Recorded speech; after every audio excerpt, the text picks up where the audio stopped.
Biblioteca Nacional de Antropología, que es una cuenta de los días.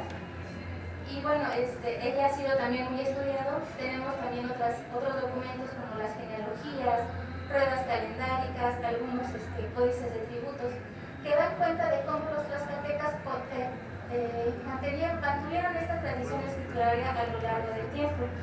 Y bueno, el más importante de los documentos también tenemos el lienzo de Huamantla, que es un documento impresionante hecho sobre papel amate, las genealogías de Tepetica, ¿qué otro documento me falta? Las genealogías de Solín, o sea, son muchas genealogías, muchas se encuentran en archivos históricos, como es aquí la biblioteca, y otros documentos que se encuentran, por ejemplo, en archivos de fiscales, que todavía no ha sido posible verlos o acercarnos a esos documentos porque están muy bien resguardados por la localidad que los produjo. Y bueno, dentro de estos documentos de Tlaxcala, pues obviamente sobresale el lienzo de Tlaxcala, que es un documento que, a diferencia de otros códices, sabemos exactamente quién lo mandó a hacer. Este documento tenemos registro de cuándo pidieron su solicitud en las actas de Cabildo de Tlaxcala de 1552, y les quiero leer un fragmento de cuando se solicitó que se realizara este lienzo. En una de las actas se dice: el escrito de guerra lienzo de Tlaxcala original, Yoatlacuiloli, de cuando vino el marqués y de las guerras que se hizo en todas partes. Todo se reunirá, se escribirá para que se lleve a España, lo verá el emperador, él, los regidores, lo que se requiera se lo dirán al mayordomo de la comunidad, manifestarán lo que se escriba, quizá en manta o en papel, lo que les agrade, eso hará. Este lienzo lo mandaron a hacer para llevarlo a España y para que los tlaxcaltecas dieran cuenta de su participación en la conquista en la conquista que llevaron los españoles. De hecho, tenemos noticia de que sí fueron los propios tlaxcaltecas quienes los llevaron ante el rey de España, aunque esta copia ya no está totalmente perdida. Al parecer, de este lienzo se hicieron otras copias más que nos dan cuenta justamente hacia 1827. Todo este tiempo copias de este documento estuvieron perdidas, hasta que uno de los descendientes de uno de los principales señores, que fue Nicolás Faustino Maschis-Katzin, da cuenta que de este lienzo se hicieron 3 copias más. Una, la que se llevó a España, otra que se quedó en el Ayuntamiento de México y otra que se quedó en el Ayuntamiento de Tlaxcala. Las 2 primeras están totalmente perdidas, y de la del Ayuntamiento de Tlaxcala fue de la que se mandaron a hacer otras copias. Este Nicolás Faustino, además de decir que se hicieron estas copias, lo que hace es reescribir o anotar la historia que veía en las imágenes. Pone por medio de letras, por medio de glosas y números, va anotando qué se ve en cada fragmento. Como ven, son 4 fragmentos, en las esquinas llevan una letra y tienen alguna serie de anotaciones. Estas anotaciones le sirvieron a Nicolás Faustino para ir reescribiendo la historia de este lienzo, o vaya transcribiendo lo que se veía en las imágenes. Él hizo esta transcripción a petición de Diego de Panes, que también fue un capitán artillero que llegó a la Nueva España y que, al igual que muchos otros, se interesó en la historia de la Nueva España, y se puso a buscar documentos que le ayudaran a llevar a cabo esta historia. Y bueno, déjenme tomar ahí. Sí, ahora, a partir de este momento, el lienzo empieza a ser estudiado por muchos, empieza a llamar la atención de diversos investigadores. Mencionan Josefina Quintana y Carlos Martínez Marín en su libro que también trata sobre el lienzo de Tlaxcala, que fue Antonio Lendigama quien vio este texto de Maschis-Katzin, y que Federico Gómez de Orozco hizo una copia. Ambos de estos documentos, de lo que se conoció como mapa historiógrafo, se encuentran ahorita en la Biblioteca Nacional de Francia, y fue justamente Antonio Lendigama quien las llevó. Perdón. Y entonces lo que hacen es, a partir de este documento se hacen otras copias. En 1773 se pide que se copie la versión del Ayuntamiento de Tlaxcala porque esta ya estaba muy deteriorada.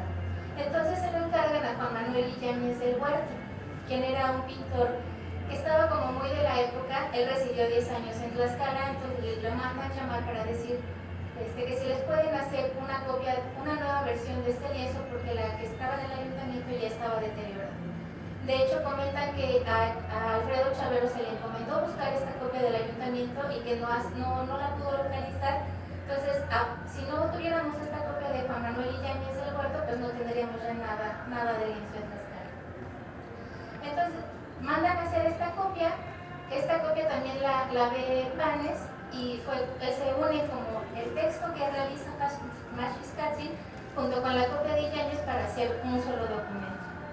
De esta versión, Diodoro Carrasco manda se hacen otras copias, perdón, es que entre copias y copias y copias. Por ejemplo, hay una versión libre que hace Mateo Saldaña que es muy parecida a la que tenemos aquí, pero con la pintura un poquito más clara.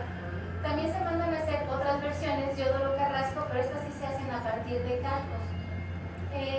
Algunas contienen todas las escenas, otras no tienen todas las escenas. La primera, la de Diodoro Carrasco, la publica Alfredo Chavero en 1892 para conmemorar el 4º centenario del descubrimiento de América con esta junta colombina, y la otra la manda a hacer Próspero Cahuatzin, pero esa la hace un año antes y queda en el olvido. Hay como hay un entretejo entre las copias que hizo Chavero, entre las que hizo Cahuatzin, pero las dos salen a la luz. Que Chanis es quien edita la versión de Próspero Cahuatzin, pero a fin de cuentas no son tan completas como la que tenemos aquí de Yáñez. Y lo que resalta es que Chanis sí publica también la parte del mapa historiógrafo que realiza Maxixcatsin. No pone que son uno a uno, pero sí pareciera ser que nos está indicando que el mapa historiógrafo nos va narrando lo que se ve en el lienzo. Es como la primera vez que se publican estos dos documentos juntos. A partir de ahí se siguen haciendo copias, los mismos gobernadores, algunos alcaldes toman estas imágenes para poder hacer sus propios documentos y mostrarlos como si fueran una probanza de méritos, ya sea para que les mantengan sus títulos, como para mantener sus tierras, porque recordemos que a partir de que llegan los españoles, la lucha por la tierra se vuelve común, y entonces buscan, como estos tlaxcaltecas, como sabían que sus antepasados habían participado en estas guerras de conquista, buscan como relacionarse con ellos para que ellos también tengan los mismos privilegios. De hecho, algunas copias que tenemos aquí en la biblioteca, que ya son copias muy tardías, casi del siglo XIX, vemos que en algún punto los gobernantes buscan relacionarse con alguno de los 4 gobernantes principales. Sobre todo quien resalta en estas copias es el apellido Maxixcatsin, que fue uno junto con Xicoténcatl, uno de los principales linajes que sobrevivió más tiempo en Tlaxcala, dejando un poco de fuera a Tlahuexolotzin ¿cómo se llama el otro? Y a Citlalhupoca, ellos casi no se mencionan. Los principales apellidos son Maxixcatsin y Xicoténcatl. Y bueno, continuamos con muchas copias e incluso hubo momentos, o hay una copia que se cree que es una falsificación que se hizo en fibra de coco. En 1949, por ahí comenta un investigador Cárcel que en una biblioteca de España encontraron un documento que en algún momento pensaron que podría ser esta versión original que se llevó a España cuando lo llevaron los tlaxcaltecas, porque era muy antigua, tenía las mismas imágenes, y entonces a la hora que la revisan, si bien tenía estas 3 tiras y estaba doblada hasta formar un solo cuadrete, se dieron cuenta que en su manufactura no estaba hecha de papel amate y no estaba hecha en un lienzo de tela, estaba hecha sobre fibra de coco. Esta fibra de coco fue trabajada como si fuera el amate, con una imprimatura de cal sobre la que pusieron las imágenes como si fuera un códice original, pero justamente esta cuestión del soporte fue lo que dio luces para decir que esta no es un documento original, es un documento falso. Y de hecho apenas en la biblioteca tuvimos la oportunidad de ver uno de estos documentos que está hecho sobre fibra de coco, y es impresionante cómo se ve como si el coco estuviera aplastado, incluso estos pelitos duros sobresalen de las orillas. Entonces obviamente pues si te das cuenta de que no es un documento original. Y bueno, como podemos ver, y lo que nosotros presentamos ahorita es una versión, no podemos decir resumida, es